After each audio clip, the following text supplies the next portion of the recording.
Greetings, family, and welcome to Motherland Media Network. This is Brother DJ along with Baba Hekima. Greetings, Baba. How you doing? Doing great. Good to hear your voice. Yeah, these Thursdays seem to come around so very, very quickly, huh? Yeah, they come around every 2-3 days. Yes, indeed.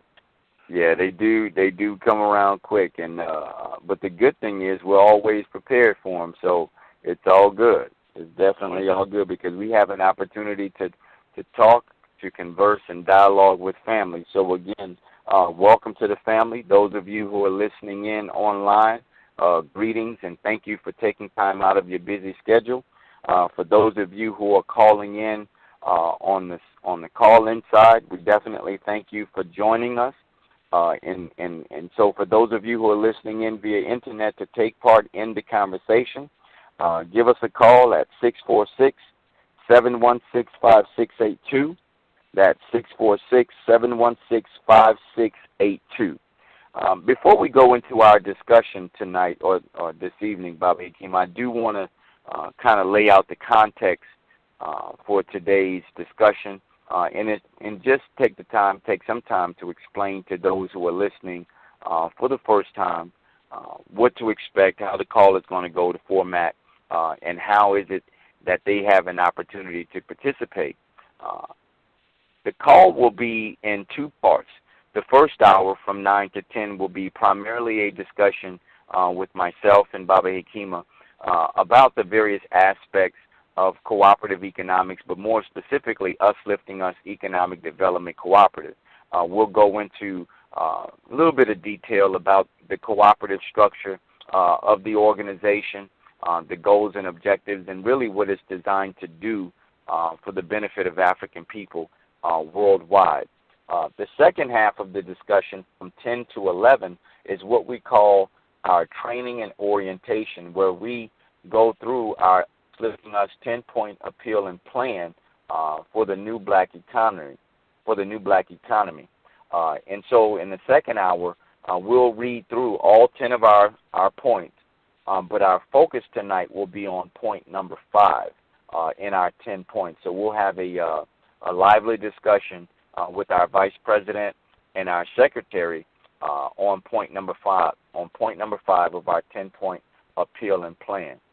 But again, the first hour, we will go into some of the details about Usliftingus and about cooperatives in general, and what Usliftingus is really designed to do. Why is it so important for our people to be a part of this cooperative formation, and how is it that it can benefit them and their families in their local community? Is that good enough, Baba Hekima? Did I do a pretty good job summarizing? Of course. Yes. All right. And again, greetings to the family. Callers are calling in now. So just I want to go ahead and reiterate. If at any time you have a question or a comment for either myself or Baba Hekima, for those of you who are on the call-in side, simply push the number 1 on your phone. And it will highlight your phone number, and we'll open up your line to give you an opportunity to ask a question or give a comment. So again, if you would like to join the conversation, simply push 1 on your phone, and we'll open up your line to give you an opportunity to ask a question or simply give a comment. All right, so here we go. What is Usliftingus Economic Development Cooperative, Baba Hakeem?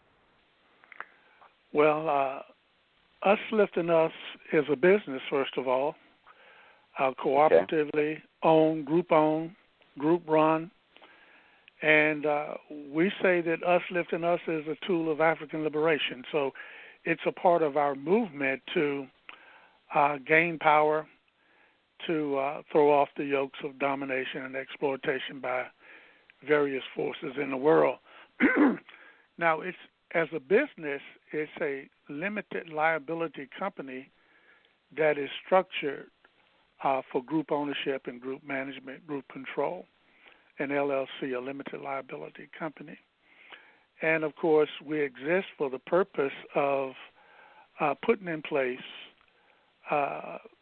very specific ways that we can gain a control of the economics of our community. So in a nutshell, Us Lifting Us, what we are is a large-scale, cooperatively owned business enterprise. Great, great.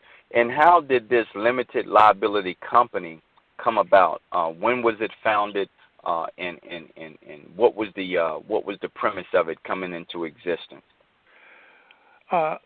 Starting in about 2011, several of us came together and formed a think tank, a study group, and as most of us know, or sense, hopefully most of us sense, there's a very strong movement among our people globally to focus more on building an economic underpinning to everything that we do. And so here in Atlanta, that was our mandate, is to figure out how do we attack the needs to be in control economically of much of what went on and goes on in our community. And so as a result, again, starting in 2011, in 2012, we actually formed the institution, and then in 2013, we reformatted it. In June of 2013, I guess, is the birth year and month of ULU in its present form. Okay, so it was initially incorporated in 2011, and then reincorporated in 2013? No, 2012 is when it was. 2012. We started the study group in 2011. Took us about a year to decide how we wanted to format it, and that was in 2012, and then again in 2013, we reformatted it in its current form. Exactly, as a for-profit limited liability company. Now, exactly. there's a lot of talk in the community, specifically in this country, about the need for people of African descent to develop themselves economically. There are a number of different conversations and various perspectives on how we do it. But one of the things that I've noticed that I don't see put forth oftentimes is a real plan. But what makes ULU different in terms of the current economic conversations that tend to take place about economic empowerment for our people? There is a page on our presentation at our website. When brothers and sisters go to our website, that's usliftingus.com, and go to the home page. There are 3 videos on the home page. The top video, At Last, the Winning Plan, if you click that on, it begins a YouTube presentation that lays out essentially our plan.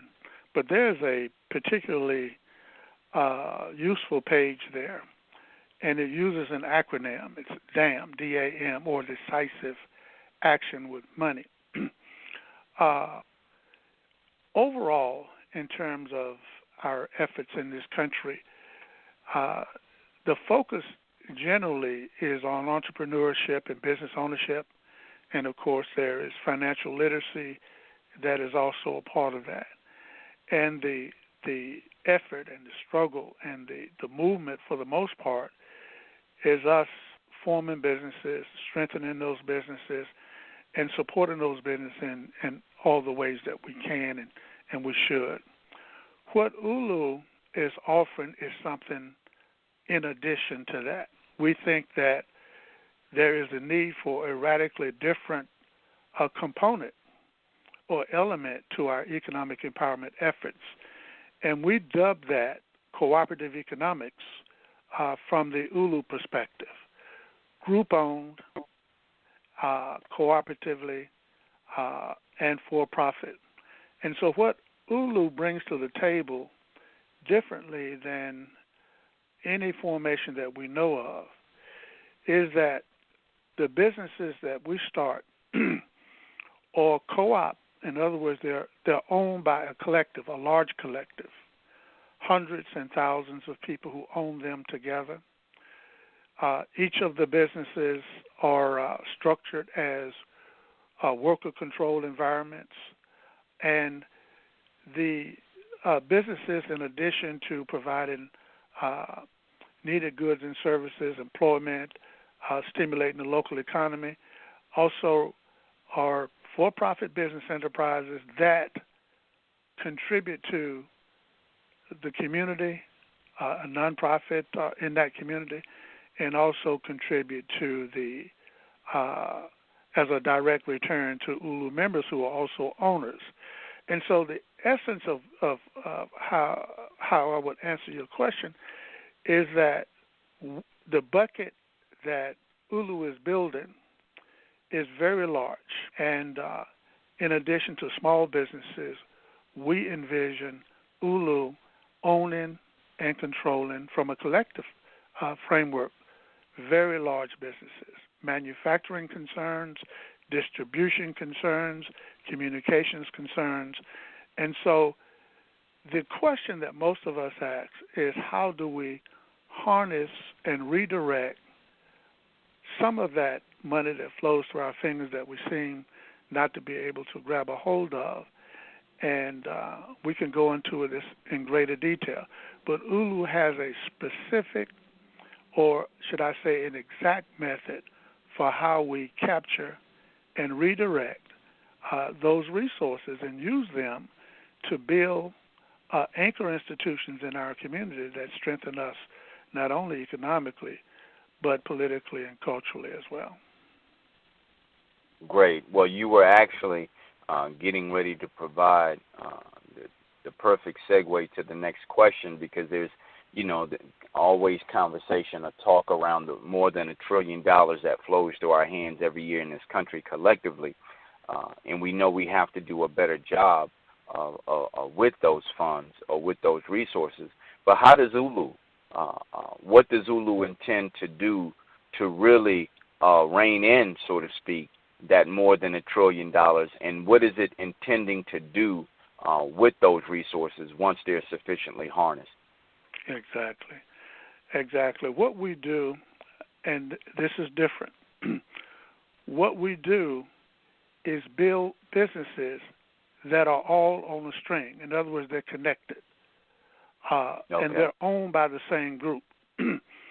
And to reward our members who actually put up the finance capital or put up the money that makes it happen and the skills that makes it happen, because we are a for-profit, limited liability company structured as a cooperative, we're able to reward with a direct return our members who are also owners.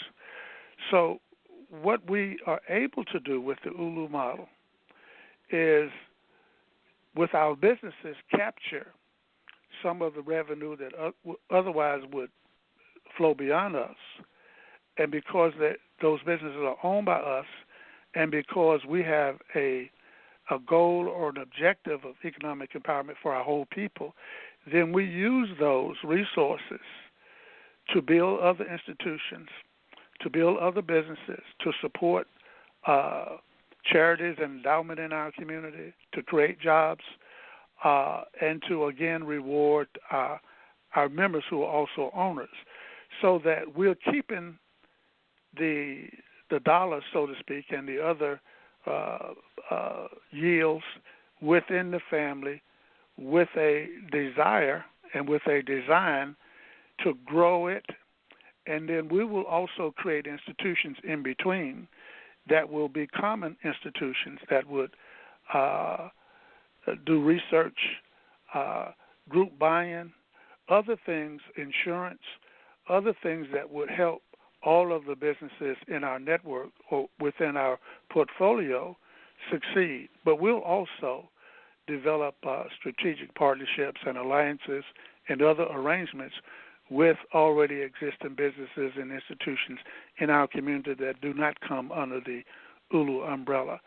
So it's the size, the scope, the scale of what ULU envisions that makes the difference for the most part, but it's also the fact that all of these institutions are part of the same mindset, the same spirit, and the same management initiative. Great, great.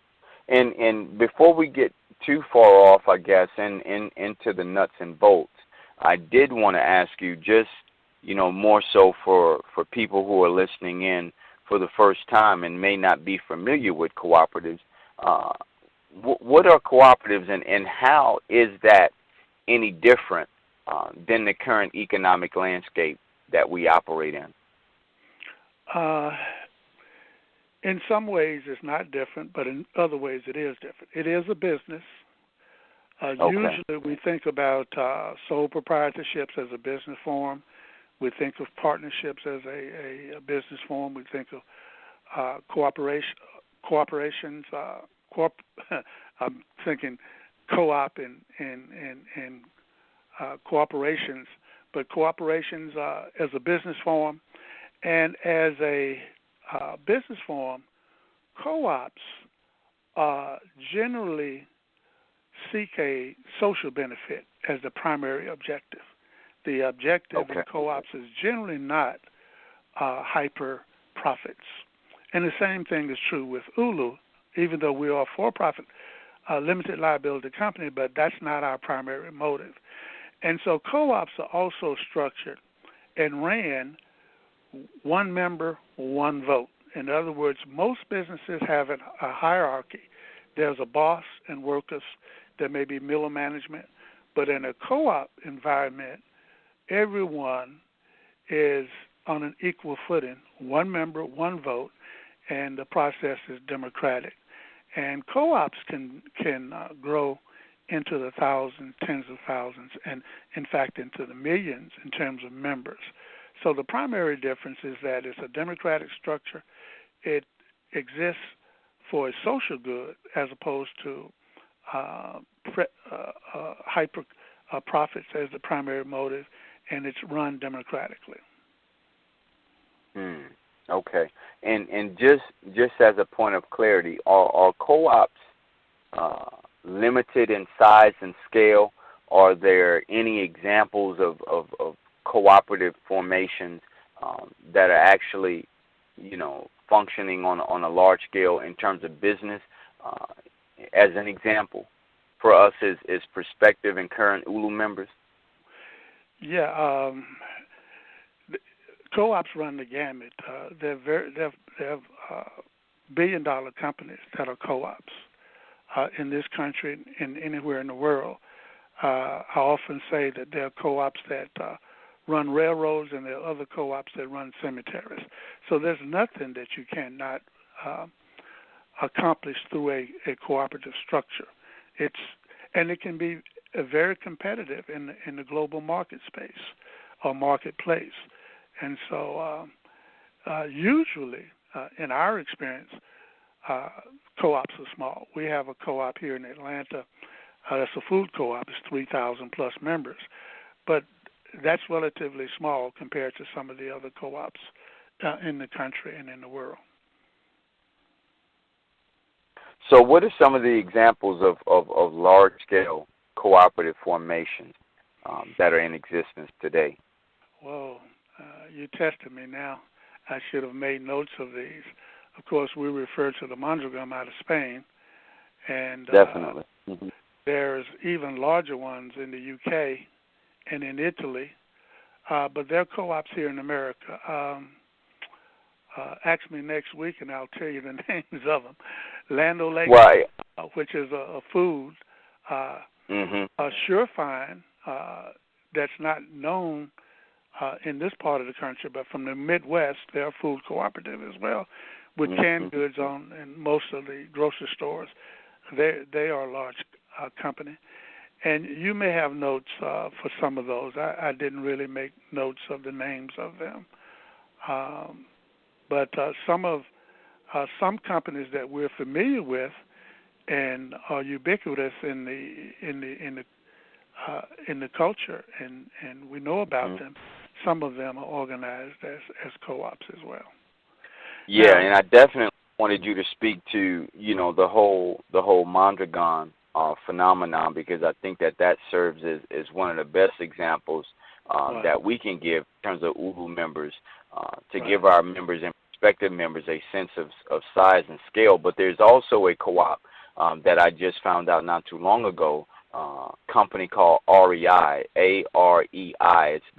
They're a company that specializes in outdoors wear activities and equipment. They're a cooperative, and they've got franchise stores all over the country. And I just found out that they're a cooperative. So you're exactly right. I mean, you never really know when you walk into many of these stores that there are actually cooperative formation and cooperative formations, and they're definitely competing with everything else that's going on in the economic space. So. Yeah, I think Ace Hardware may be a co-op as well. If they're not a co-op, they're probably a similar form. But in terms of Mondragon, the spelling for Mondragon is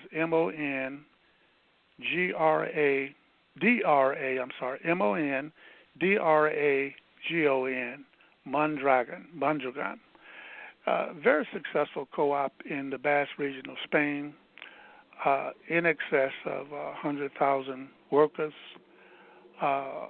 diversified manufacturing, education, universities and nurseries, the largest supermarket chain in their part of the country, insurance companies, banks, and they have factories and plants in on almost every continent. They have factories here in America. They differ from ULU in some respects, in some significant respect. They are purely a worker-owned cooperative in Spain. Now, in the U.S., their factories employ people who are not workers, but their intent is to enfold everyone as a worker. And so there are no members of Mondragon that are not workers. In our formation, we have members. Some will be workers, some will not. So there's a little difference. But the beautiful thing about Mondragon is that starting from 1956, with 5 students and a Catholic priest, they formed their first co-op around small heaters, paraffin heaters, and they've parlayed that into over $40 billion a year in gross revenue.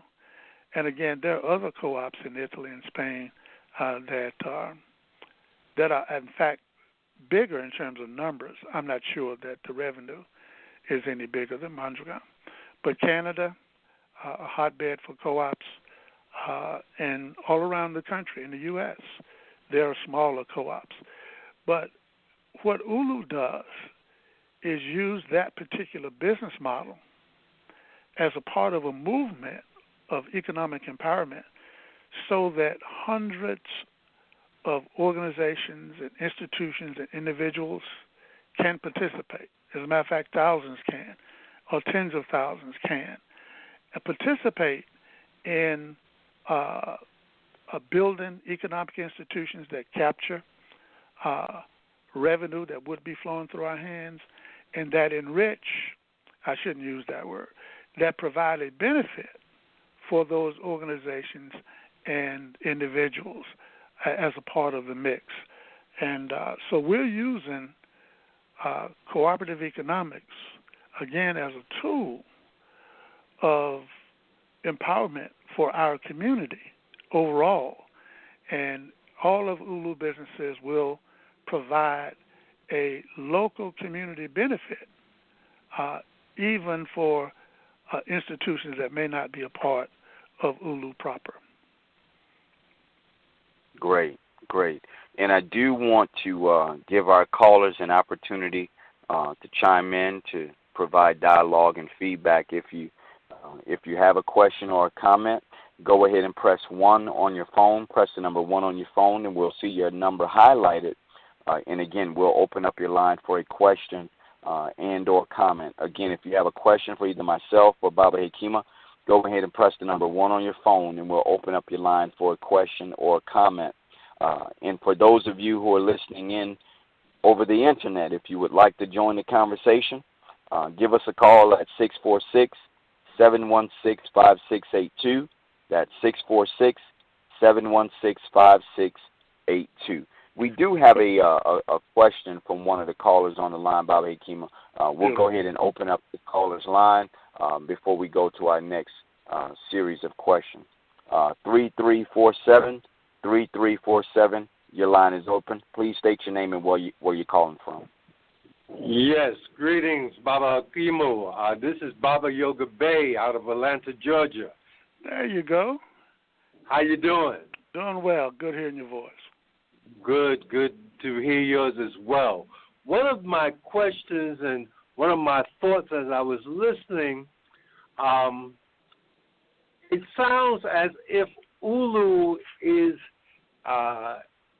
introducing or at least being highly ethical when it comes to doing business. No longer the cutthroat, slick talking, trying to, rip people off, but having more a consciousness, a high divine conscious. Am I hearing correctly? Yes, brother. I appreciate you bringing that, and of course, that's exactly correct. We want to be we are transparent. We have to be transparent. And one of the things that, just to follow up with your line of thought and your thinking, is that our co-op businesses do not have at the heart, or the center, or at the top the ownership structure that takes away most of the profits. And so it's a different structure. But yes, in our communities, we want to have member-owned businesses that are transparent, that are good neighbors, and that have high character and are good citizens in the community. You're absolutely correct.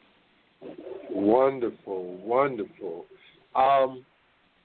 I probably need to go and get a pen because I need to get the spelling of that co-op that you were mentioning in Spain. But it's easy to remember if you just remember Mondragon, just a dragon, M-O-N dragon, and that's the spelling. Okay, Mondragon. Yes, it also brought to my mind that, two things. One, it brought to my mind maybe some of the remnants that maybe our ancient ancestors, the Moors, might have dropped back in the day. That's one thing that came across my mind. And then another thing is I would like you to tie this into the vision of Marcus Garvey and what you might have thought he may have thought about us once we pool our resources together. Wow. Thank you for that, brother. And, of course, we know that Marcus raised a lot of money with brothers and sisters pitching in pennies, nickels, and dimes and dollars, and built factories, built steamship lines, or at least bought steamships and built a line. And so we're doing the same thing. We're pooling our monies, and we're then strategically building businesses that are owned by the same people who put in the money. And a lot of the formations, and not with Garvey, of course, but a lot of the formations that we know about or that we hear about, when we give our monies, we're giving our monies to a structure that we don't own, that we don't control. And yes, there's a prospect of a yield or some return, but in the ULU model, not only are you contributing your expertise and your capital, but you're contributing it to yourself. You're an owner in the enterprise, and not just a bystander who contributes to an effort. But the best example, of course, has been the efforts of Marcus Garvey and the UNIA and the ACL, again under leadership of Marcus Garvey. Thank you for that point. Thank you for the information and the clarity. Do appreciate it. Yeah, thank you. You may want to follow up on that, Brother DJ. Yeah, you hit all the points. I mean, there's nothing that I can add on that. You dealt with it thoroughly. If there's not another question, I raised the acronym DAM a little earlier, and I meant to go back into it a little bit. DAM, D-A-M, decisive action with money.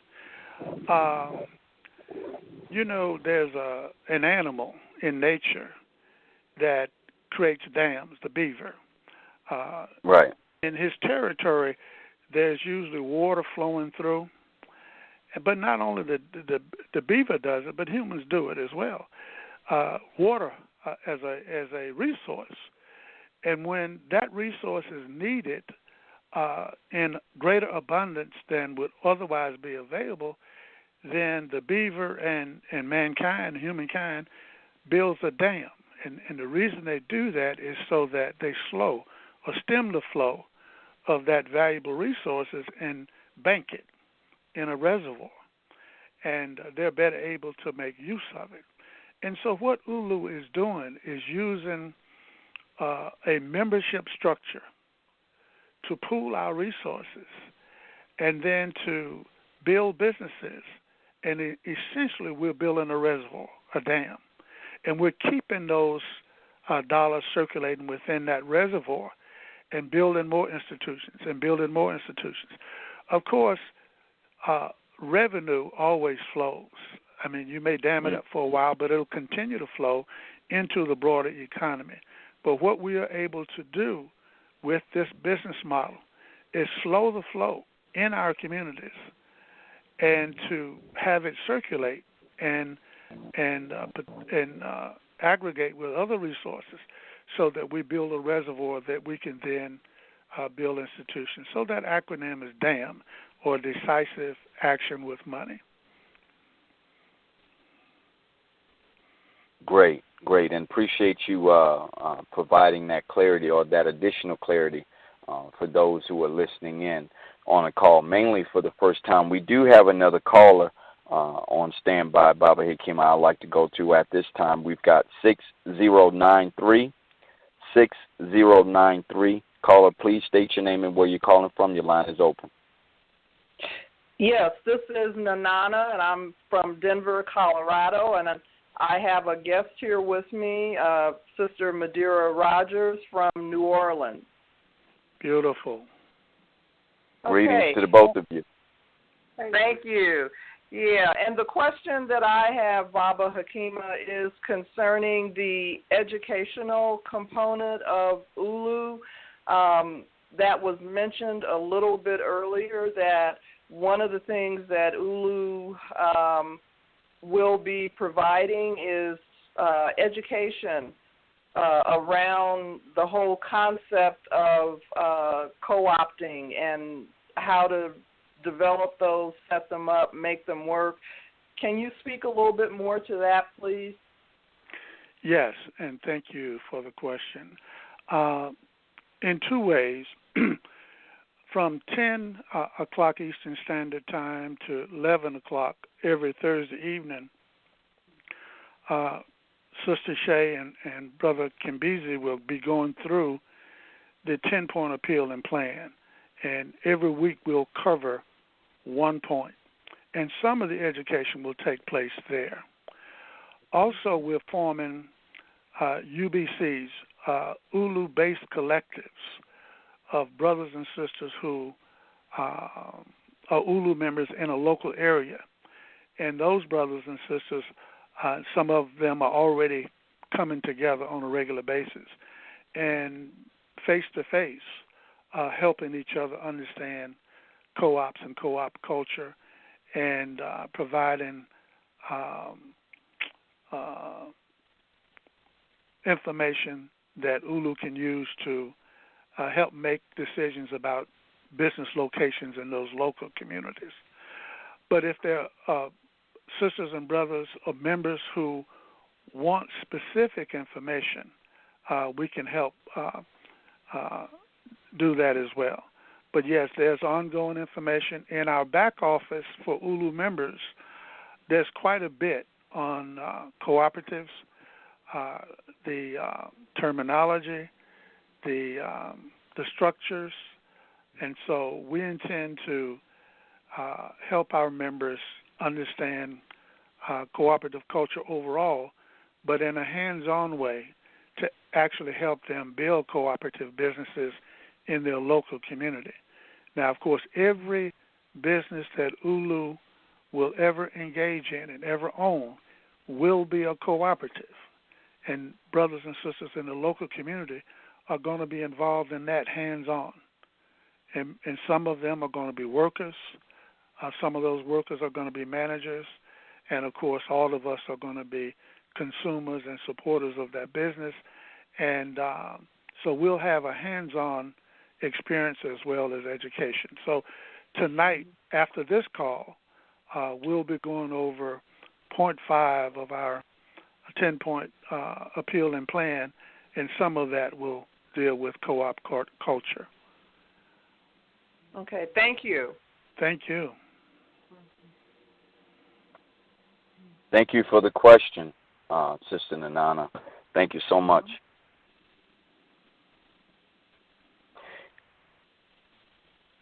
Yeah. So that brings me to the next point, Baba Hekima, which is specifically around ULU business. Where is ULU poised to go in its business? Is it currently operating a business? Is it intending to operate a business? Where are we now in terms of that, and what will we be able to do in the future to provide those tangible things to our members? We have a campaign. We're involved in a campaign with 3 stages. We're in stage 1 now, and that stage focuses on building the membership and teaching and education. However, well, let me back up. In stage 3, we have a business model that we call our flagship model that we focused on, and we focused on this from day one. And that's a 125,000 to 175,000 square foot marketplace with a lot of components, with coffee shop and networking lounge, movie theater, office space for rent, farmers market, auction, thrift component, education in that situation, business incubator, credit union, stores, booths, kiosks, tabletop space, barter and trade network. So that's our primary model. However, even though we're still in stage 1, the wisdom of our membership in our meeting this past March, gave the board and leadership permission to approach smaller projects. So as we're building towards the market and exchange, the big project, which ought to be duplicated in other communities, we're also now looking at last count 4 smaller businesses that we have the opportunity to start within a few months. And so while we're building towards the smaller project, there are the larger project, there are smaller businesses that we're looking at. But we still want to stay on track with our campaign. In this stage, our primary focus is on membership and education and putting in place the systems that can support hundreds and thousands of new members. And stage 2, of course, is capitalization. Stage 3 is acceleration. But we're poised to do some very exciting things in the coming few months. Great. And we're actively working towards those. And the beautiful thing is that we already have the capital base to do some of that. So it's not like we will, of necessity, need to go out and raise a lot of money.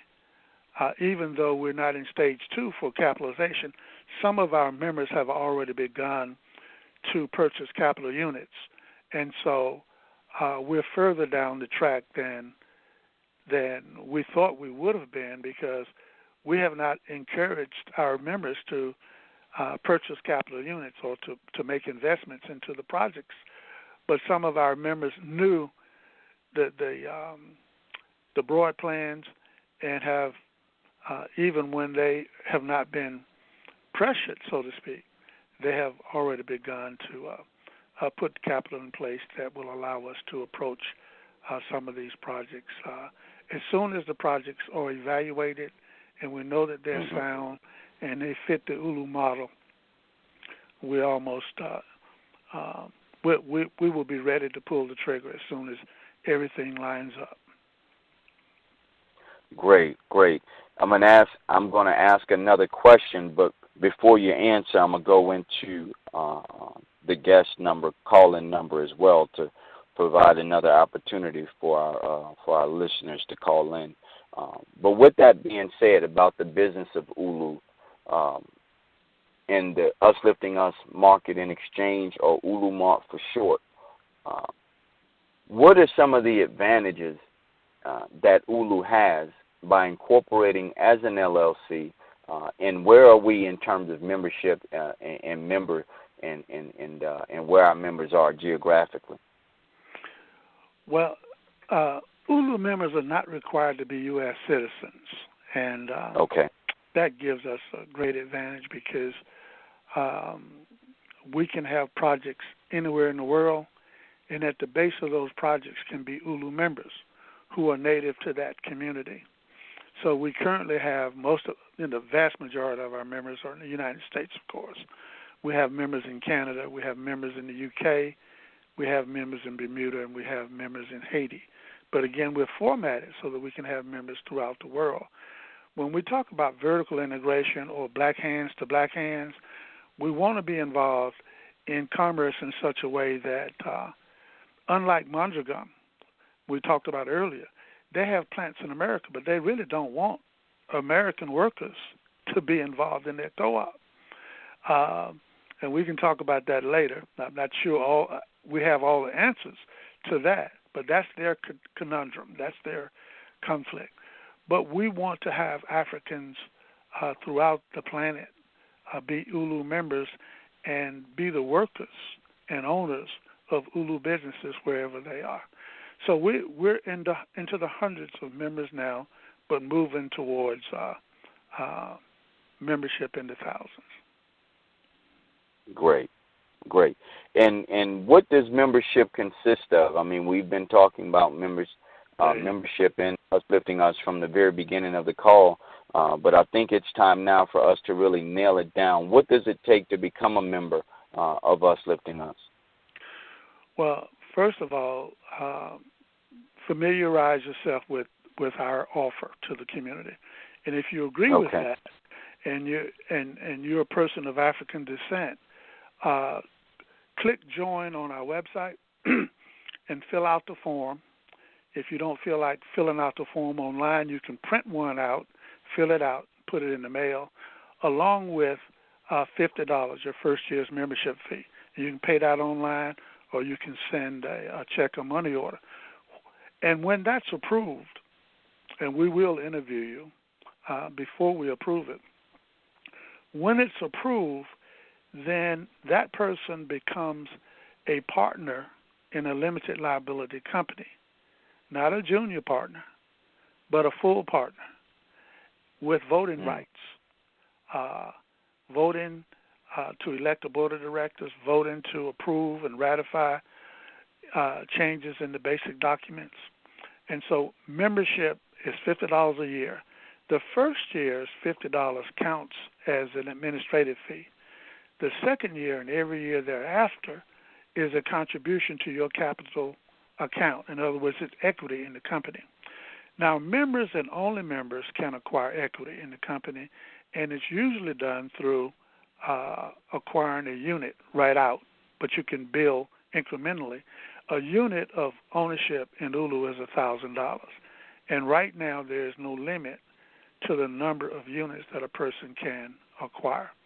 And we're behind, but we are now prepared to get our ownership certificates out to members. And some of you have seen them. They're beautiful. But in the coming days, you'll receive an email. And for those of us who are already investors, fill out the paperwork, send it back, and we'll make copies of that, send it back to you with your certificate. And we want you to show those certificates to family and friends and comrades. $50 a year. And now, there is no requirement that a member acquire a unit. That is everyone wants to do that because you want to contribute and be in a position to have a return on investment. But there's no time frame for brothers and sisters acquiring equity units. And again, there's no limit at this point to how many units you can acquire. Great. And any number of units can be acquired. Those units have the ability to be passed on to future generation for the express purpose of building that intergenerational wealth that we know is vitally important in order to be able to sustain, our children and grandchildren, and not just in this country but on the planet. So all of those things are great. The us lifting us agreements are great, but talk to us a little bit, Baba Hikima, about our the cooperative culture that we're looking to create in this formation, so that it doesn't just be a reflection of the capitalist model that Baba Yoga Bey spoke about. But what is it that we can do as ULU members to really make this experience one is reflective of our unique culture in the world? Yes. I'd like to get us to imagine joining with other ULU members in the workplace and it being a joy. There are no bosses. All of us are a team, and we know the goals, and we know the rewards. And we know that if we don't succeed and succeed with excellence, then we're letting down our people, we're letting down our community. And so we want to build environments where we share in the labor, but we also share in the rewards. In every ULU business, the workers form a management council. They elect from among themselves a manager. If the skill set is not there for a manager, then we'll bring one in and teach, or if that person wants to relocate. But it's a worker-controlled environment. In addition to earning a good salary, the workers will also receive a bonus when that business matures and comes into profit. And that business also will contribute locally to charity and endowment. It will be a good citizen. And so we want to create, not only in our committees, in our central management structure, but also in every ULU business, an environment that we are eager and look forward to joining with others and participating in building our community and sustaining our community. When you talked a little bit earlier about passing down to future generations, you were talking about the units and the ability to receive a return. Mm-hmm. But the other thing that we pass down to future generations are the institutions that create the wealth, the management systems that we put in place. In other words, the cultural constructs that you speak of. So, yes, we want to, because a lot of us, I just looked at a video a little bit ago. Les Brown, most of the young people don't know who he is, but he talks about heart attacks. Most of them, he said, occurred Monday morning between 8 and 9 o'clock, people going to those JOBs and no, they don't want to go. And we want to create a situation where people are eager to go to those production centers. We call them businesses, ULU co-op businesses, and we all participate in modeling what that environment looks like, what it feels like, and yeah. So important. So important, and that values and ethics document is key. Just like you stated, to getting our members to not only buy into the cooperative culture, but to be comfortable enough in it to promulgate it to other prospective ULU members as well. So once a person becomes a member, they fill out the application, they pay the $50 annual membership fee. What should they do once they are an active member in ULU? What is the charge, so to speak, for us as members? Yeah, basically three things. There may be a fourth one. Three things is to set up your username and password so you can get into the back office. And that's a lot of educational material that's there. We'll be putting more there as well. But the public cannot get there. So you, as a member, you have to be approved with a username and password to go there. Also, from the homepage, also join the online community, the ULU community. That, of course, has to be approved as well.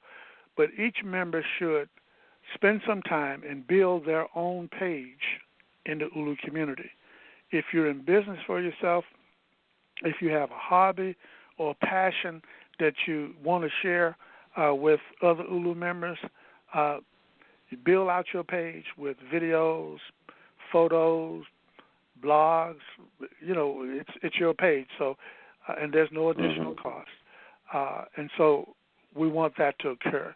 The other thing is that we want to help you identify other ULU members in your local community. I know that in Richmond, Virginia, there were just local ULU members met, earlier this week or maybe late last week. Also, Virginia Beach, Virginia, there are meetings going on. So we want ULU members to think of participating in their local areas with other ULU members. And we'll comb the database to see who might be there in your community. And if there are no other ULU members, we'll help you to build towards creating new members in your area. So those are some of the things. And we have committees as well. We have national committees or global committees. And then as you build out in your local area, we have local committees that we want you to participate on as well. Okay, great. And that local participation is key. What should a member expect to get from the board of directors of Uplifting Us? And also, what are some of the yearly events they should expect to hear about as they continue their membership and encourage others to become members as well? Great. Of course, we have every Thursday we have this call, and brothers and sisters can listen in from the website from any place in the world. And, of course, we have a very active YouTube channel, Facebook page, and Twitter page. So tap into those. We also have monthly members meetings that are exclusive to members. They're closed. They're not at this number.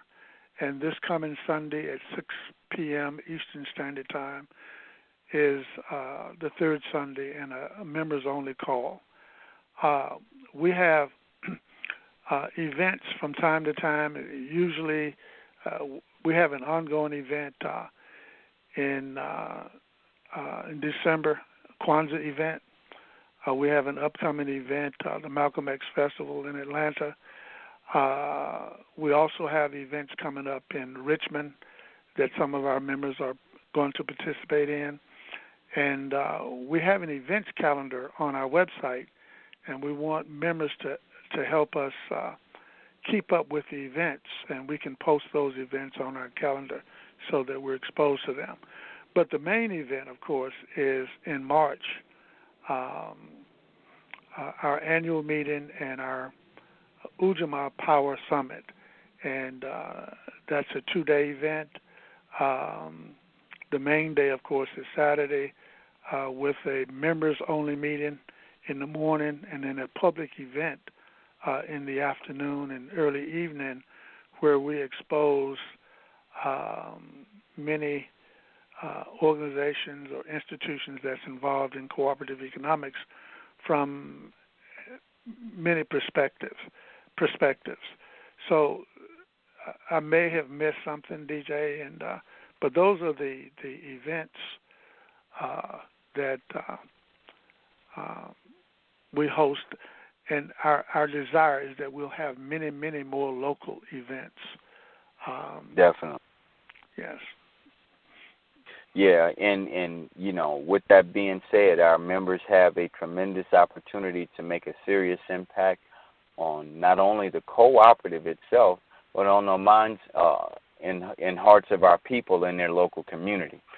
So the collective, those of us who are of like mind, pooling our resources, our skills, our talents and abilities, but also being able to build locally where you are with sisters and brothers on the ground in your local community, adding a positive benefit to those brothers and sisters who you have the ability to, you know, sit knee to knee, face to face with on a daily basis. It's that proverbial win-win that ULU is always looking to create for our people.